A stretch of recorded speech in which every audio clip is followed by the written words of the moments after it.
इतिहास को फिर एक बार तोड़ मरोड़ कर बदलने की कोशिश करी जा रही है, लेकिन इतिहास बदला नहीं जाता है, बनाया जाता है। और हमारे देश के महापुरुषों ने और वीरांगनाओं ने इतिहास बनाने में इतनी लंबी लकीर खींच दी है कि कोई भी भाजपाई और संगी उसके आसपास नहीं फटक सकता है। लेकिन कुछ भी कहने से पहले आज एक बात पूछनी और जवाब मिलना जरूरी है। देश के गृह मंत्री अमित शाह ने एक बहुत बड़ी बहस छेड़ दी है। उनका कहना है कि इस देश को आजादी अहिंसा के रास्ते से मात्र नहीं मिली। तो मोदी जी, सवाल आपसे है कि क्या आप महात्मा गांधी को, क्योंकि अहिंसा के पुजारी तो महात्मा गांधी थे, क्या आप महात्मा गांधी को आजादी के तमाम महानायकों में से एक मानते हैं, या आप उनको फादर ऑफ द नेशन, राष्ट्रपिता मानते हैं, जो उनको बोस ने कहकर बुलाया और आजादी का प्रेरणा स्रोत मानते हैं? क्योंकि अहिंसा, शांति और सत्य का पाठ तो महात्मा ने ना सिर्फ हमें पढ़ाया, पर उनसे प्रेरित होकर अमेरिका में मार्टिन लूथर किंग जूनियर और अफ्रीका में नेल्सन मंडेला जैसे लोगों ने अन्याय के खिलाफ शिद्दत से लड़ाई लड़ी और जीती। महात्मा गांधी इस देश की सबसे बड़ी पहचान है, मैंने पहले भी कहा है। आप गांधी को यहां पर जरूर कुछ कह दीजिए, लेकिन अंततोगत्वा आपको शीश तो गांधी के आगे ही झुकाना पड़ता है, क्योंकि वैधता तो आपको तभी मिलती है। तो जब आप लाल किले के साउंड एंड लाइट शो में गांधी को एक लाइन में सीमित कर देते हैं या नेहरू को विलुप्त कर देते हैं, तो इससे ना नेहरू छोटे होते हैं, ना गांधी का कद खत्म होता है। इससे आपकी छोटी और तुच्छ सोच का और छोटे मन का पता जरूर चलता है। गांधी वो हैं जिनके लिए आइंस्टाइन ने कहा था कि हाड़ और मांस का ऐसा एक पुतला कभी इस धरती पर विचरता था, आने वाली पीढ़ियां ये विश्वास नहीं कर पाएंगी।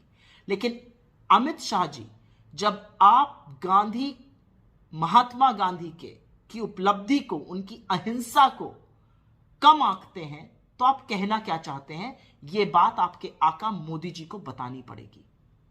और एक बात और पूछना चाहती हूं, कब तक महापुरुषों को लड़ाकर अपनी दुकान चलाते रहिएगा? इतिहास में महापुरुष लड़ नहीं रहे थे, इतिहास में महापुरुष एक साथ खड़े थे।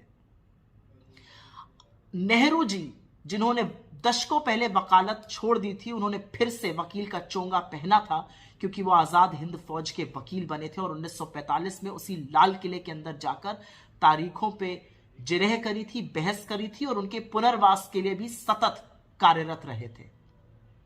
वही नेहरू जिनके बारे में सुभाष चंद्र बोस जी की बेटी का कहना है कि उनको और उनकी मां को वो गुप्त रूप से आर्थिक सहायता करते रहे। वही नेहरू जिनकी पत्नी के स्वर्गवास पे और उनकी बीमारी में सबसे पहले पहुंचने वालों में से सुभाष चंद्र बोस थे। और वही सुभाष चंद्र बोस जिन्होंने आजाद हिंद फौज की 2 रेजिमेंट्स का नाम गांधी और नेहरू पे रखा था।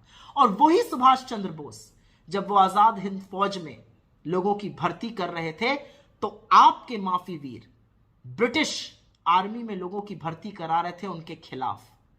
तो कब तक महानायकों को लड़ाइएगा?